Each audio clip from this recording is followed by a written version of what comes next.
Hello বন্ধুরা, তোমরা সবাই কেমন আছো? আশা করি তোমরা সবাই খুব ভালো আছো। আমিও ভালো আছি, তোমাদের ভালোবাসায়। তো আজকে একটা রেসিপি নিয়ে চলে এসেছি। দেখে তো বুঝতেই পারছো, এটা হচ্ছে এঁচোড়। তো আজকে আমি তোমাদের বানিয়ে দেখাবো এঁচোড় রান্না। তো নিরামিষ এঁচোড় রান্না তোমাদের আজকে দেখাবো। তো তার জন্য দেখো, আমি খবরের একটা কাগজ পেতে নিলাম, কারণ এঁচোড় কাটতে গেলে তো প্রচুর আঠা হবে, বুঝতেই পারছো। তো সেই জন্য একটা খবরের কাগজ আর কাপে একটুখানি তেল নিয়ে নিলাম, একটা কাগজের কাপে। তো তেলটাকে আমি ভালো করে আমার হাতে আগে লাগিয়ে নেবো, কারণ এঁচোড় কাটতে গেলে যা পরিমাণ আঠা হয় বন্ধুরা, সারা হাত হয়ে যাবে।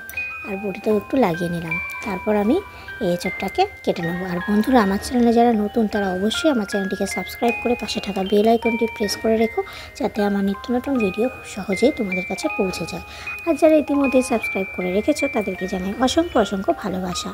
আর ভিডিওটি ভালো লাগলে অবশ্যই একটা লাইক করবে বন্ধুরা। আর রেসিপিটি কেমন লাগলো অবশ্যই কমেন্টের মাধ্যমে জানিও। তো চলো রেসিপিটি এবার শুরু করা যাক। তো প্রথমে দেখো, আমি এঁচোড়টাকে কেটে নিচ্ছি। তো আমি প্রথমে বোটাটা আগে কেটে নিলাম, তারপরে আমি এইভাবে লম্বা করে কেটে নিলাম। তারপরে আমি মাঝখান দিয়ে আবারও হাফ করে, 4 ফালি করে এঁচোড়টাকে কেটে নেব টোটালি। তো এটা 2 ফালি করবো, আর ওটা 2 ফালি, টোটালে 4 ফালি করে নিলাম এঁচোড়টা। 4টে ভাগ করে নেওয়ার পর আমি এক এক করে চোখলাগুলো ছাড়িয়ে ফেলবো। পেছনের যে সবুজ যে অংশটা চোখলার, সেই অংশটা আমি এক এক করে ছাড়িয়ে নেব। দেখতেই পাচ্ছ, এই দেখো, এইভাবে আমি প্রতিটা অংশকে এঁচোড়ের যে 4টে ভাগ করলাম, পুরো এঁচোড়টাকে আমি এভাবে চোখলাগুলোকে এক এক করে ছাড়িয়ে নেব। আর এঁচোড়ে যেহেতু বন্ধুরা খুব আঠা, প্রথমেই বললাম, তো তোমরা যখনই এঁচোড় কাটবে আগে সারা হাতে সর্ষের তেল লাগিয়ে নেবে, বডিতেও একটু সর্ষের তেল লাগিয়ে নেবে। তাহলে দেখবে কাটার পর হাতে কিন্তু সেরকমভাবে একটা আঠা থাকবে না। একটুখানি সাবান দিয়ে হাত ধুয়ে নিলেই হাত পরিষ্কার হয়ে যাবে। তো অনেকেই আছে এঁচোড় কাটতে পারে না, তাই জন্য বলে দিলাম একটু। তোমরা অনেকেই যদিও পারো এঁচোড় কাটতে, কিন্তু তবুও যারা পারে না তাদের জন্য আমি এটা একটু বলে দিলাম। তো এইভাবে প্রত্যেকটা চোখলাকে এক এক করে, সবুজ অংশগুলো যাতে একটুও না থাকে সেইভাবে চোখলাগুলোকে এরকম পেছনে ছাড়িয়ে নিতে হবে এক এক করে। আর যখন তেলটা হাত থেকে কমে যাবে, মাঝে মধ্যে একটু সর্ষের তেলটা হাতে লাগিয়ে নিতে হবে 2-3 বার করে। তো এইভাবে আমি এঁচোড়ের চোখলাটা এক এক করে সবগুলো ছাড়িয়ে নেব। তো দেখতে থাকো, তোমরাও এইভাবেই ছাড়িয়ে নেবে বন্ধুরা। আর নিরামিষ এঁচোড় রান্না তো বেশ ভালোই লাগে, যদিও পেঁয়াজ রসুন দিয়েও ভালো লাগে। তো আজকে আমি যেহেতু নিরামিষ বানিয়েছি, তাই নিরামিষ এঁচোড়ের রান্নাটাই তোমাদের সাথে শেয়ার করব। তো মাছ মাংস তো আমরা সবসময় খেয়েই থাকি, মাঝে মধ্যে একটু অন্যরকম রান্না হলে খেতে ভালোও লাগে বন্ধুরা। তো আজ ভাবলাম একটু এঁচোড় রান্না হয়ে যাক, আর তোমাদের সাথে সেটা শেয়ার করে ফেলবো।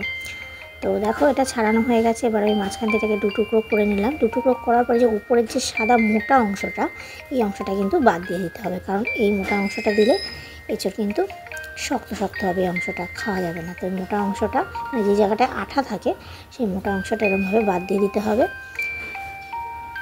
আর আমি গামলায় একটু জল নিয়ে নিয়েছি, বুঝতেই পারছো। আর এইভাবে আমি কেটে নিলাম ছোট ছোট করে, এইভাবে টুকরো টুকরো করে এঁচোড়গুলোকে কেটে আমি জলের মধ্যে ভিজিয়ে রাখলাম। তো এইভাবে আমি পুরো এঁচোড়টাকে এইভাবে, দেখো, সাদা অংশগুলোকে এইভাবে বাদ দিয়ে, নিচের যে সবুজ অংশটাও বাদ দিয়েছি, আর মাঝের যে অংশটা রয়েছে এঁচোড়ের, সেই অংশগুলো এইভাবে টুকরো টুকরো করে কেটে আমি গামলার জলে ভিজিয়ে রাখছি। তো পুরো এঁচোড়টাকে আমি এইভাবে কেটে নেব। তো বন্ধুরা, তোমরা তো বুঝতেই পারছো কীভাবে এঁচোড় আমি কেটে নিলাম। তো তোমরা কারা কারা এভাবে কাটো বা অন্যভাবে যদি কেটে থাকো অবশ্যই কমেন্টের মাধ্যমে জানিও। আর বন্ধুরা, দয়া করে কেউ ভিডিওটি স্কিপ করো না, এটাই তোমাদের কাছে রিকোয়েস্ট করবো। সবাই ভিডিওটি পুরো দেখো। আর ভিডিওটি ভালো লাগলে অবশ্যই একটা লাইক করবে, কমেন্ট করে জানিও, আর বন্ধুদের মাঝে শেয়ার করে দিও ভালো লাগলে। তো চলো দেখতে থাকো।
বন্ধুরা দেখো আমার সব এঁচড়গুলো কিন্তু কাটা হয়ে গেছে এবং আমি এরকম জলে ভিজিয়ে নিয়েছি, দিয়ে জলে ভালো করে ধুয়ে নিলাম কিছুক্ষণ পর। তারপর এগুলোকে সেদ্ধ বসিয়ে দিয়েছি কড়াইয়ে, গরম জল দিয়ে এঁচড়গুলোকে আমি সেদ্ধ বসিয়ে দিয়েছি জলটা গরম করে।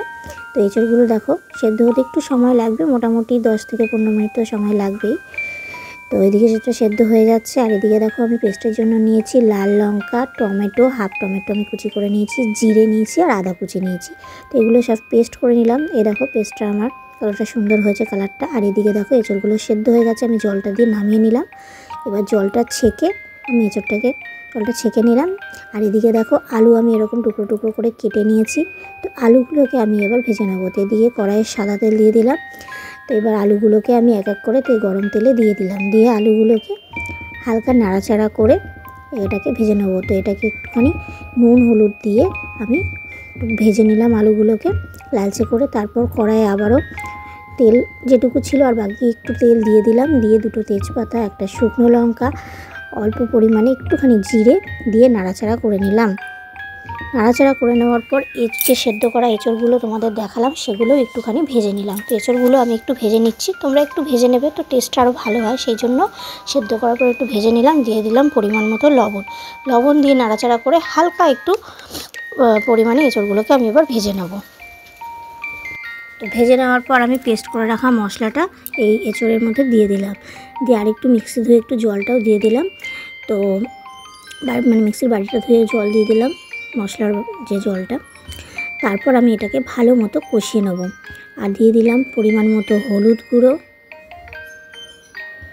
আর হলুদটা দিয়ে আমি একটু নাড়াচাড়া করে নিলাম।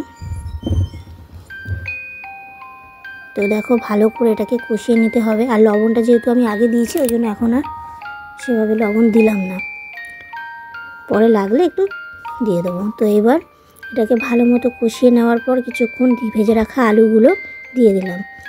আলুগুলোর সঙ্গে এঁচড়গুলো ভালো করে মশলার সাথে কষিয়ে নিতে হবে। যত বেশি কষানো হবে রান্না কিন্তু ততটাই স্বাদের হবে। সেই জন্য ভালো মতো কষিয়ে নিচ্ছি। বন্ধুরা দেখো অনেকটাই কষানো হয়ে যাওয়ার পর সামান্য একটু জল দিয়ে দিলাম, দিয়ে আবারও এই সামান্য একটু জল দিয়ে নাড়াচাড়া করে আবারও বেশ কিছুক্ষণ ধরে একটু কষিয়ে নেব। তো বেশ কিছুক্ষণ ধরে কষিয়ে নেওয়ার পর দেখো অনেকটাই মাখা মাখা হয়ে গেছে এবং তেলটা ছেড়ে ছেড়ে আসছে, বুঝতেই পারছো। তো এইবার আমি জল দিয়ে দেবো। আমি আমার পরিমাণ অনুসারে জল দিয়েছি, খুব বেশি জল যেহেতু দেবো না, একটু মাখা মাখা ভাবেই রাখবো। তো তোমরা তোমাদের পরিমাণ অনুসারে জলটা দেবে। তো জলটা কিছুক্ষণ দেওয়ার পর দেখো বন্ধুরা ফুটতে শুরু করেছে। এবার দেখো এঁচড়টাও কিন্তু অনেকটাই গলে গলে আসছে এবং আলু গলে গলেই আসছে। আলু তো ভেজেই নিয়েছি আগে, সবই যদিও ভেজে নেওয়া, খুব বেশিক্ষণ ফুটতে সময় লাগবে না, সেই জন্য অল্প একটু ফুটে যাওয়ার পরই মাখা মাখা হয়ে এলে এটাকে নামিয়ে নেব। তো বন্ধুরা দেখতে পাচ্ছ কতটা সুন্দর কালার এসছে, আর গন্ধটাও কিন্তু দারুণ আসছে বন্ধুরা, আর খেতেও কিন্তু দুর্দান্ত হয়েছিল। তো এই দেখো আমি একটু কিছুক্ষণ ধরে নাড়াচাড়া করে নেব। তো এবার আমি দিয়ে দিলাম অল্প পরিমাণে একটু ঘি, যেহেতু নিরামিষ রান্না একটু তো ঘি দিলে স্বাদটা একটু ভালো হবে, তো সেই জন্য একটু ঘি দিয়ে নিলাম। তো তোমরা যারা ঘি পছন্দ করো না সেটা স্কিপ করতে পারো। তো আবার আমি কিছুক্ষণ নাড়াচাড়া করে নিলাম। তারপর দিয়ে দেবো গরম মশলার গুঁড়ো। তো 1 চামচ পরিমাণ, ছোটো চামচের আমি একটু গরম মশলার গুঁড়ো দিয়ে দিলাম, দিয়ে বেশ কিছুক্ষণ ধরে নাড়াচাড়া করে নিলাম। তো দেখো আমার এঁচড়টা কিন্তু আজকে পুরোপুরি তৈরি। তো এবার গ্যাসটা নিভিয়ে এবার আমি এটাকে নামিয়ে নেব। তো বন্ধুরা আমার আজকের রেসিপিটি কেমন লাগলো তোমরা অবশ্যই কমেন্টের মাধ্যমে জানিও। আর এরকম দুর্দান্ত রেসিপি পেতে আমার চ্যানেলের সাথে থেকো, পাশে থেকো। দেখা হবে আবার অন্য কোনো ভিডিওতে। ততক্ষণ তোমরা সবাই ভালো থেকো। টাটা বন্ধুরা।